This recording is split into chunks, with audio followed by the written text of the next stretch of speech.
call is coming through. You will follow the action taken pursuant to that call from this minute until the final report is written in the 124 room at the 21st Precinct. All right, I'll tell you what you can do. You better come into the station house and talk to the detectives. Yes, sir. There's someone up there all night. 21st Precinct. It's just lines on a map of the city of New York. Most of the 173,000 people wedged into the 9/10 of a square mile between 5th Avenue and the East River wouldn't know if you asked them that they lived or worked in the 21st. Whether they know it or not, the security of their persons, their homes, and their property is my job. My job and the job of the 160 patrolmen, 11 sergeants, and 4 lieutenants, of whom I'm the boss. My name is Kennelly, Frank Kennelly. I'm captain in command of the 21st. I was working my night tour. At 5:50 p.m., I walked out of my office into the muster room where Lieutenant Gorman was desk officer and Sergeant Burns was on telephone switchboard duty. 21st Precinct, Sergeant Burns. Hello, Captain. Sergeant? You don't have to ring in to ask me that, Captain. We'll walk by there again. See if they're home now. Well, I'll go on patrol now, Lieutenant. These roofs ring in every time they want to take a deep breath. Didn't you, Sergeant? Yes, sir. I guess I did. Sergeant, have sector car number 3 come by the house for the captain. Going on patrol. Yes, sir, right away. All right, step right up to the desk, mister. CB, this is Sergeant Burns. I'd like to get a little information. Yes, sir. Have 7... Well, it's a long story. I'd just like to know what to do about it. Do about what? Well, about 6 to 8 weeks ago, on the 26th of August to be exact, I came home from work. And my wife was in the living room and she had company. Another woman, a girl about 20 or 21. Mm-hmm. I didn't know who she was, and there were introductions all around. My wife said she was Mrs. Lois Heppel. Anyway, this Mrs. Heppel had a baby with her. Baby boy, about 9 months. His name is Richie, the baby.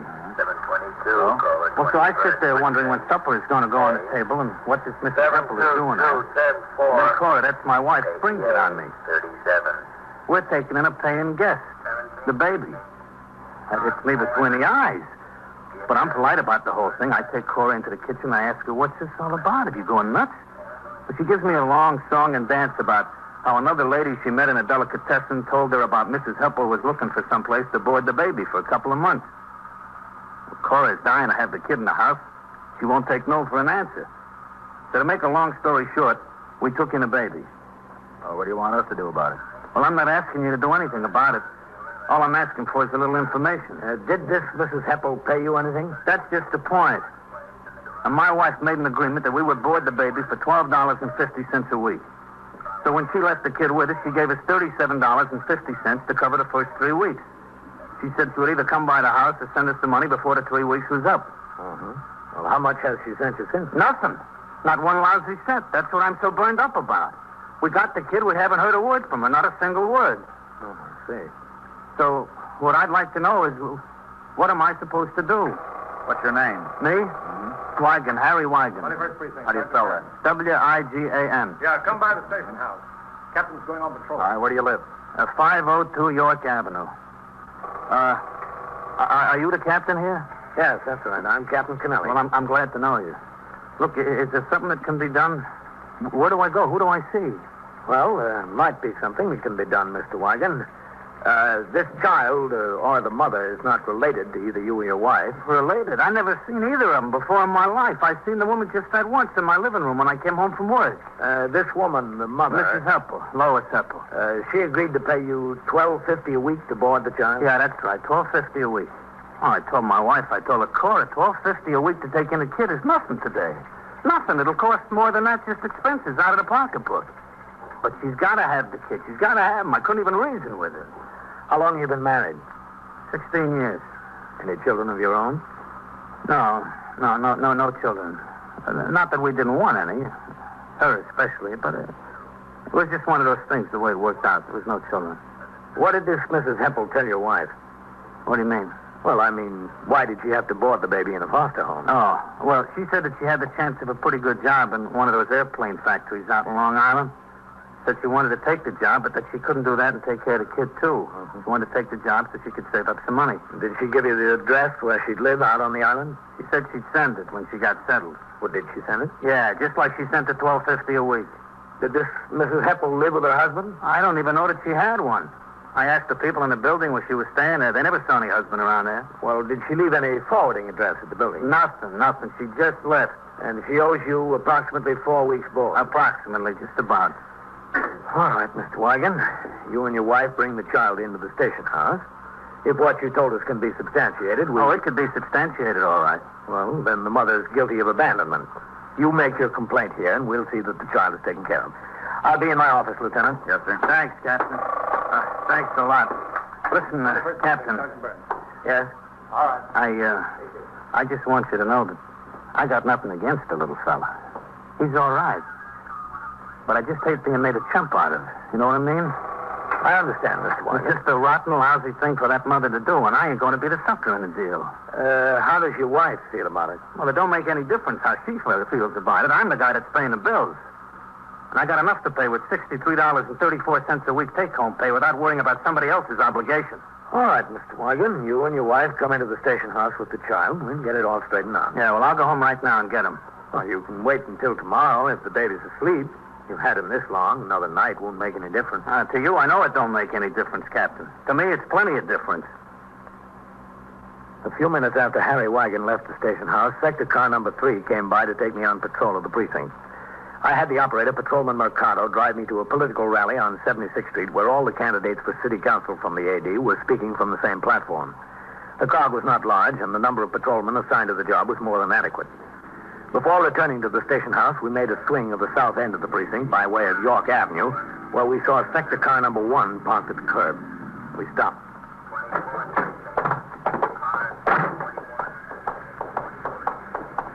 That must be it, Captain. 502. There's Ives coming out. Ives. Oh, hello, Captain. What do we got? Nothing much, sir. When we rang in, the sergeant told us to take a turn by here. Neighbor called in that a couple was scrapping, family fight. Neighbor thought he was beating her up.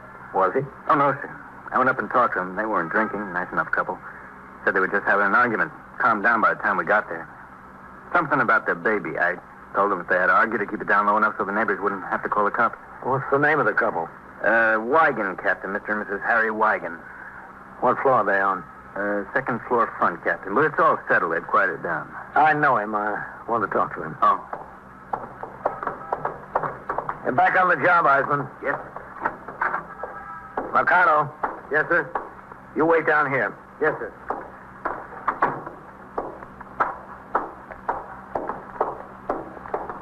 The building was old but well kept. No one was in the hall. The other neighbors didn't know there was a disturbance, so they'd been coaxed behind their own doors by the patrolman on the job.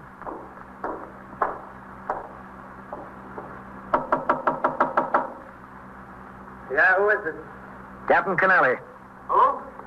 Captain Kennelly, 21st Precinct. Oh. All right. Well, there's no trouble, Captain. Everything is fixed up. You didn't have to come. I was just passing by. Oh. Is that Mrs. Wigan? Yeah, that's Mrs. Wigan. Well, come in, Captain. Thank you. The first time. First time since we were married that we fought like that. Arguments, yeah, but not fights like this. Cora, this is Captain Kennelly, the captain I spoke to at the police station. How do you do, Miss How Wigan? do you do? I'm sorry. It was my fault. I screamed. It was me. Harry tried to keep me quiet. Well, it's all over now. He said you told him to bring me and the baby to the police station. Is that right? If the baby's been abandoned. Well, I'm taking care of him. I'm taking good care of him. Cora, we've been through that. We've been through that time and time again till it's coming out of my ears. It's the truth. Captain, a cold can of beer? I got some in the icebox. No, thanks. We couldn't keep him here anyway. How many times have I got to say it? I am not going to be the chump in this deal, not me. So wake him up. If he didn't wake up from what went on before, he won't wake up now. Would you like to see him, Captain? Cora. He's such a fine boy. Don't wake him, Miss We Wigan. won't wake him. This way. You stay here, Harry. Don't worry.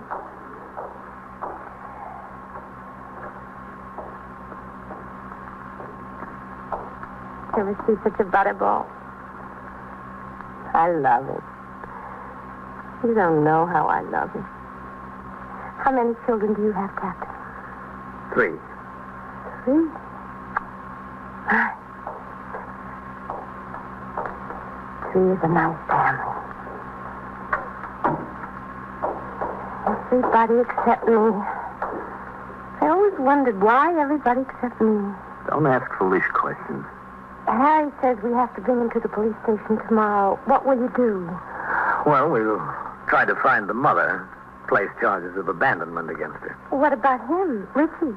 The New York Foundling home. It's a very fine institute. Oh, no. Well, he's not your responsibility, Mrs. Wagon, if the mother abandoned Just him. because the mother abandoned him, is that a reason for me to abandon him? Laura, we've been through all that. We've been all through it so much the neighbors had to call in the police. Now, please. Harry, give me some light. The answer is, has been, and always will be no, no, and oh. That dame made a monkey out I'm of not it. thinking of her. I'm thinking of him. He's got nothing to do with it.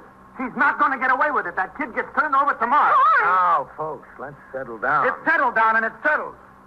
Tomorrow, bright and early. It was settled.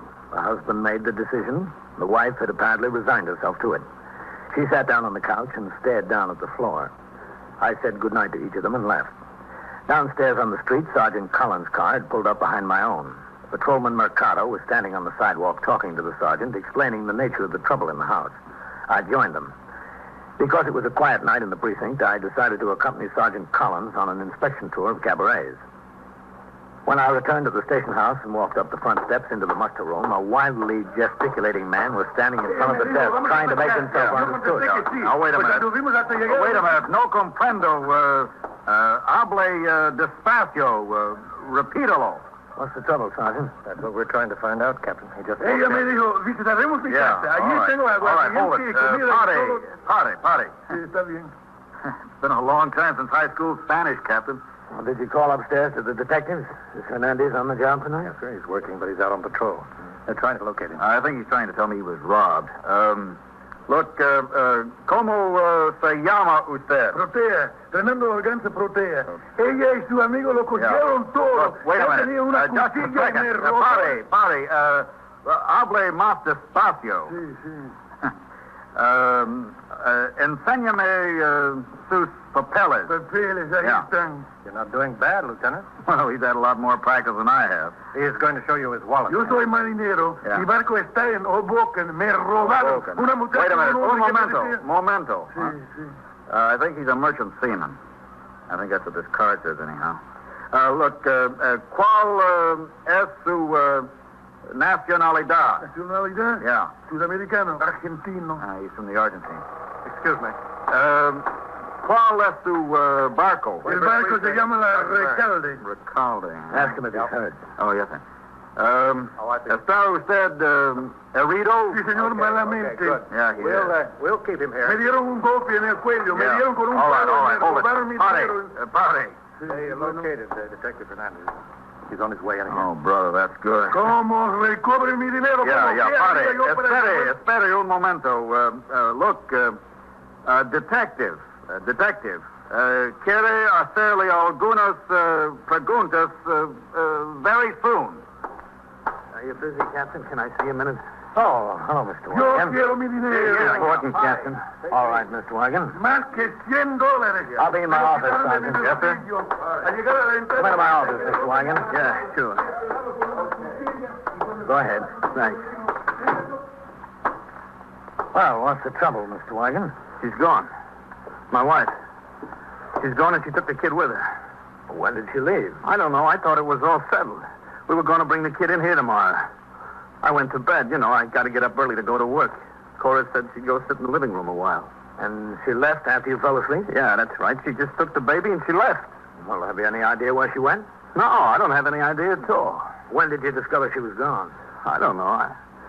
I'm usually a sound sleeper, very sound, but I guess I just felt that something was wrong. I woke up and she wasn't in the bed. I went out into the living room and into the kid's room and she wasn't there. Does she have any relatives she could have gone to? That's the funny part of it. Not a soul.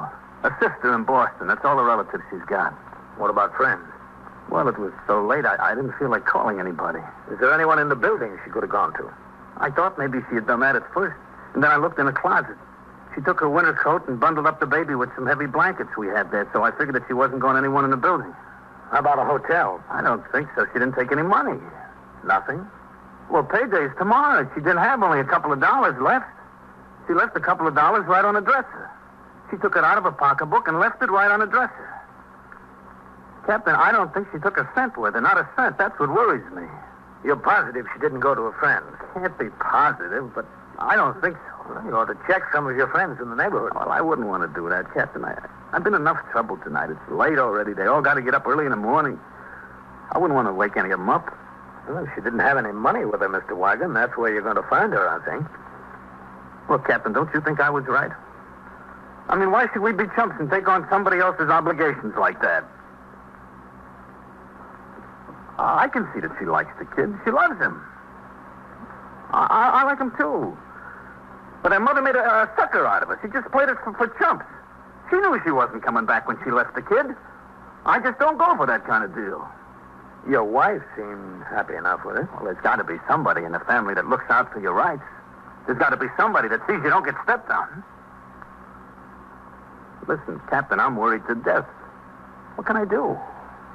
If you don't want to contact your friends tonight, the only thing you can do is wait until morning. Well, that seems like an awful long time, Captain. An awful long time. Mr. Wigan finally took my suggestion and went home to bed. In the meantime, we notified CB and the Missing Persons Bureau. An alarm was put out over the teletype to every precinct in the city of New York, giving a description of Cora Wigan and of the child. As patrolmen on post and in the sector cars in the 21st rang in, the sergeant on TS gave each of them the description and told them to be on the lookout for the woman and the child. Not long afterwards, Sector Car number 3 responded to a radio call to meet the subway station agent in the 68th Street station of the Lexington Avenue local. There he is. In the booth. You call the precinct? Yeah. Wait a minute. I'll be right out. What's the trouble? Over here. 2 passengers called her to my attention. Go on through. I've been watching her. Thanks. As far as I know, she's been sitting there a couple of hours. Over there, on the bench. The woman with the baby. She's just been sitting there. Yeah. Okay. You can go on back if you want. We'll handle it. Oh, good. Thanks. Seems awful funny. Yeah. I'll see you.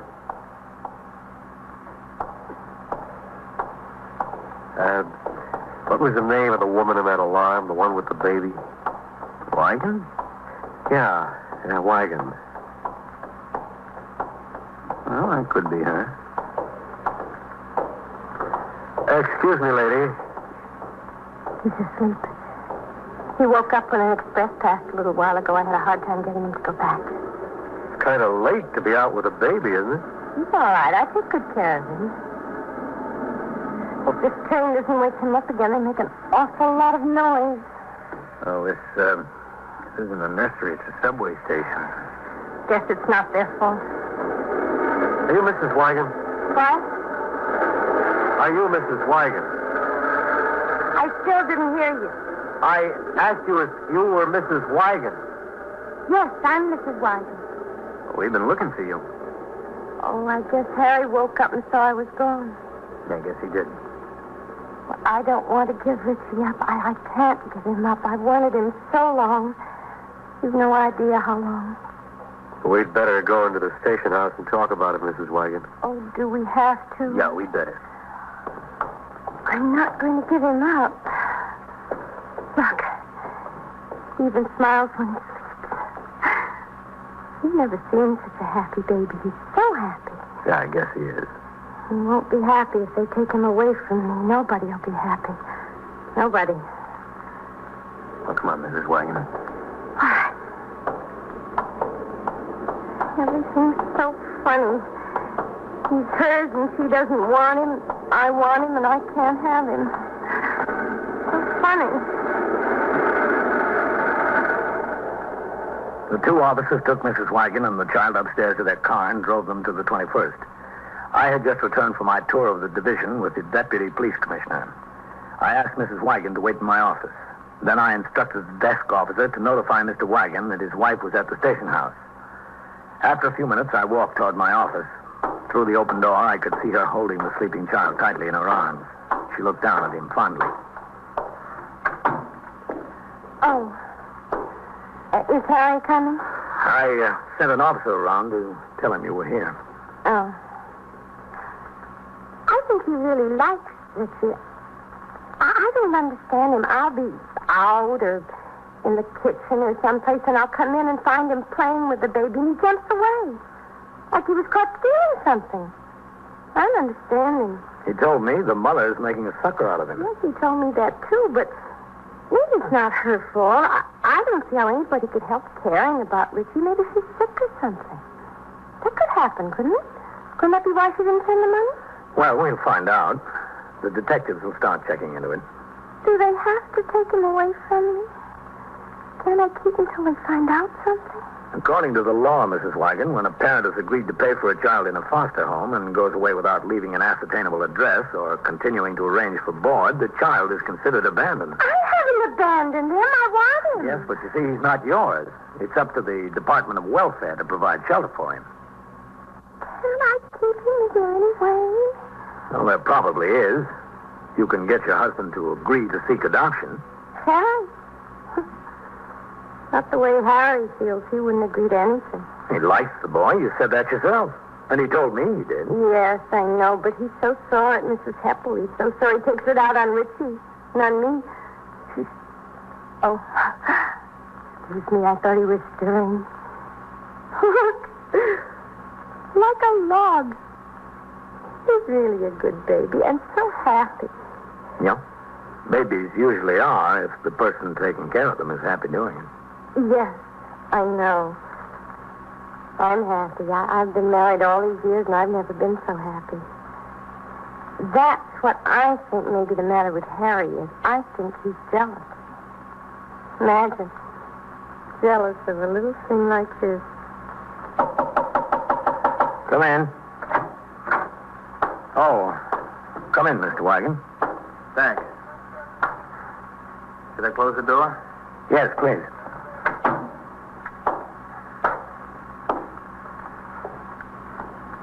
Hello, Cora. Harry? Why did you have to run off like that, Cora? You scared me half to death. Half to death. I'm sorry, Harry. Sorry, you should be sorry. You wake him. You see, Captain, you see? That's all I get. You'll wake the baby. Don't play the television. Don't smoke my pipe. It's bad for him. We can't go to the movies. There's nobody to leave him with. Out of the $12.50 a week we didn't get, we have to pay for sitters, Harry. too. My age, I gotta have an infant around. At my age, I don't need it. All I need is peace and quiet. Nobody thinks of me anymore. All right, Harry. I'm going to give him back. The welfare department does something with them. You'll have your peace and quiet. Do you want to take him now, Captain?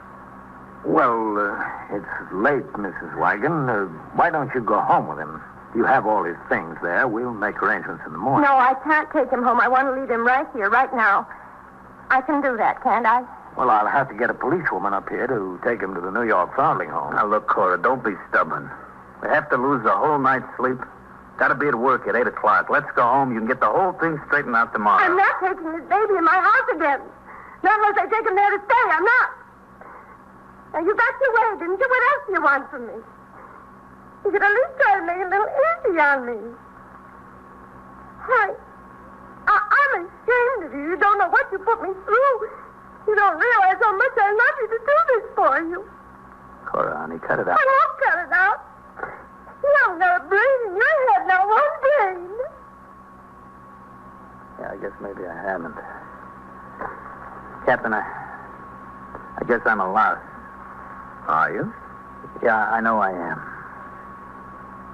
I want to admit to you right here and now that Mrs. Heppel has sent me $12.50 every week to the place where I work, every week. Is that so? Harry. You're not kidding? No. No, I'm not kidding. The baby's paid up today, paid up. What did you do with the money? Well, I got to admit it, Cora. I got to admit I spend every last cent. Playing the ponies. Every last cent. But she's been right on a button every Monday morning in the mail with a $12.50. In cash, it came in a plain envelope. From where was it postmarked? Postmark? What do you mean postmark? Well, where were they mailed from? Oh, from all over. She's been traveling. Can we keep him now, Captain? Can we? Well, if the board bill is paid up under the law, the baby hasn't been abandoned. Wonderful, Harry. Just what? You spent that money on the horses? Well, yeah. Well, you ought to be ashamed of yourself. The baby's money on the horses. Cora. You never heard from the mother, did you? How you gonna win, Captain? You just can't win. Well, at least one thing. In a marriage, you can't do any worse than come in second. Go on. Catch up with her. 21st Precinct, Sergeant Burns. What do you mean you were robbed? Oh, broke into your apartment. Well, where is this? And so it goes, around the clock, through the week, every day, every year. A police precinct in the city of New York is a flesh and blood merry-go-round. Anyone can catch the brass ring, or the brass ring can catch anyone. 21st Precinct, a factual account of the way the police work in the world's largest city, is presented with the official cooperation of the Patrolmen's Benevolent Association, an organization of more than 20,000 members of the Police Department, City of New York. Everett Sloane in the role of Captain Kennelly. Featured in tonight's cast were Wendell Holmes, Ralph Camargo, George Petrie, Juano Hernandez, Bill Lipton, Randall Kramer, and Elspeth Eric. Written and directed by Stanley Niss. Produced for CBS Radio by John Ives. Art Hanna speaking.